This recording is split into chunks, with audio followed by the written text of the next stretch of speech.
सच्चिदानंद सदगुरु साईनाथ महाराज की जय। ओम साईराम। मित्रों, आज का ब्लॉग आप सभी हमारे बंधु बांधवों के लिए विशेष लाभकारी और कल्याणकारी है, क्योंकि आज के ब्लॉग में अपने सभी साईं परिवार के लिए बहुत ही विशेष उपाय लेकर के आए हैं। मात्र एक लोटा जल जो आपके सभी समस्याओं का निकालेगा हल। आइए जानते हैं कैसे इस उपाय को किया जाए और इसका महात्म्य क्या है एक लोटा जल का। हमारे आदि अनादि काल से जो महान ऋषि और संत रहे, वह एक लोटा जल हमेशा अपने पास रखते थे और उसी से वह उपाय करते थे। आज उसी उपाय को हम लेकर के आए हैं, जिसके माध्यम से आपके घर में अगर किसी भी प्रकार का कोई वास्तु दोष है तो वह दूर होगा। आपके घर में अगर किसी भी प्रकार की किए कराई की बाधा है तो वह दूर होगी।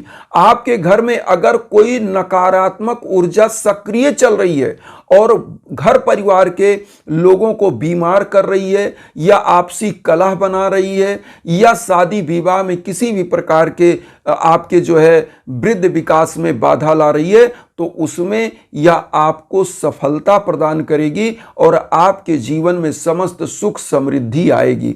आइए जानते हैं कैसे आप एक लोटे जल से सभी समस्याओं का अंत कर सकते हैं। तो सबसे पहले यह जान लें आपको करना क्या है। एक लोटा जल ले लेना है। लोटा कौन सा होना चाहिए? या तो पीतल का हो या तो तांबे का हो। ध्यान दीजिएगा, आपको लोटा जो होना चाहिए पीतल या तांबे का ही होना चाहिए, इसको आप ध्यान दीजिएगा। तो उसमें आप पूरा जल भर लेंगे, फुल एकदम जल भर लेंगे और जल को जहां बाबा का पूजन करने जा रहे हैं वहां रखेंगे। जल रखिएगा। अब यहां पर क्या करना है ध्यान दीजिएगा। सबसे इजी, सबसे बेहतरीन चीज अब आपके लिए शुरू होने जा रहा है। तो जल आपने रख दिया। अब उसके बाद बाबा के सम्मुख एक दीप जलाइएगा, धूप बत्ती जलाइएगा और एक मंत्र का जप करिएगा। ओम रिद्धि सिद्धिदाय नमः। ओम रिद्धि सिद्धिदाय नमः, जो हम स्क्रीन पर दे रहे हैं, ओम रिद्धि सिद्धिदाय नमः, इस मंत्र का एक माला जप करिएगा और साईं बाबा का 11 वचन बोलिएगा। जो शिरडी में आएगा आपद दूर भगाएगा, चढ़े समाधि की सीढ़ी पर, पैर तले दुख की पीढ़ी पर, त्याग शरीर चला जाऊंगा, भक्त हेतु दौड़ा आऊंगा, मन में रखना दृढ़ विश्वास, करे समाधि पूरी आस, मुझे सदा जीवित ही जानो, अनुभव करो सत्य पहचानो, मेरी शरण आ खाली जाए हो तो कोई मुझे बताए, जैसा भाव रहा जिस जन का वैसा रूप हुआ मेरे मन का, भार तुम्हारा मुझ पर होगा, वचन न मेरा झूठा होगा, असहायता लो भरपूर, जो मांगा वह नहीं है दूर, मुझ में लीन वचन मन काया, उसका ऋण न कभी चुकाया, धन्य धन्य वह भक्त अनन्य, मेरी शरण तज ले न अनन्य। ये बाबा का 11 वचन आप बोलिएगा और उसके बाद लोटे के जल आप थोड़ा सा उसमें से निकालिएगा, चारों तरफ छींट दीजिएगा। उसके बाद अब क्या करना है, बाबा को भोग लगा दीजिएगा और भोग लगाने के बाद पूरे परिवार में वितरित करिएगा। लोटे के जल से थोड़ा थोड़ा जल पूरे परिवार को चरणामृत के रूप में दीजिएगा और इस लोटे के जल को क्या करना है, जो दीप आपने बाबा के सम्मुख जलाया है उस दीप को थाली में रखिए, धूप बत्ती को और लोटे के जल को पूरे घर में धूप दीप दिखाइए और लोटे के जल को एक आम का पत्ता डाल लीजिए इसमें से, या अगर कुशा होता है कुशा, उसको डाल करके पूरे घर में छिड़क दीजिए। तो आपके घर की नकारात्मक ऊर्जा दूर होती है। दीप दिखाने से नकारात्मक ऊर्जा दूर होती है। धूप का धुआं लगने से नकारात्मक ऊर्जा दूर होती है। और उसके बाद लोटे के जल से जो छिड़काव करेंगे ये क्या करेगा, वास्तु दोष को दूर करेगा। दीप जलाने से भी वास्तु दोष दूर होता है। और शाम की पूजा में एक काम करेंगे कि लोटे के जल के साथ साथ आप क्या करिए, एक दीप बाबा के सम्मुख, एक दीप अपने घर के मुख्य दरवाजे पर आपको रखना है, क्योंकि इसीलिए लिखा है दीप के बारे में कि शुभम करोति कल्याणम, आरोग्यम धन संपदाम, शत्रु बुद्धि विनाशाय दीपकाय नमोस्तुते। दीप के लिए यह प्रार्थना मंत्र लिखा गया है दीप प्रज्वलित करते समय, और बाबा स्वयं एक दीप प्रज्वलित करते थे, आप सब लोग जानते हैं।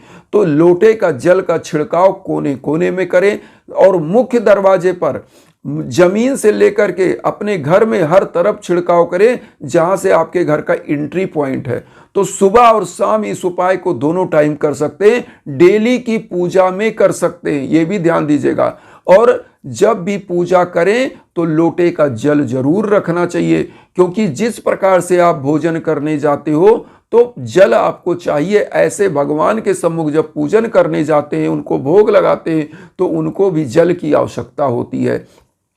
जल की आवश्यकता पूजा में कई प्रकार से होता है, शीतलीकरण के लिए, शांति के लिए, और रोग दोष कलेश विकार को दूर करने के लिए, पवित्रता के लिए। तो यह जल का उपाय अपने आप में अचूक और अद्भुत है। आपने सुना होगा बड़े बड़े आशीर्वाद देते थे तो जल का छींटा करके। आज पूजा पाठ होता है तो क्या होता है, पंडित जी पहले पवित्रीकरण करते हैं तो उसमें कुसा डाल के चारों तरफ छिड़कते हैं जल।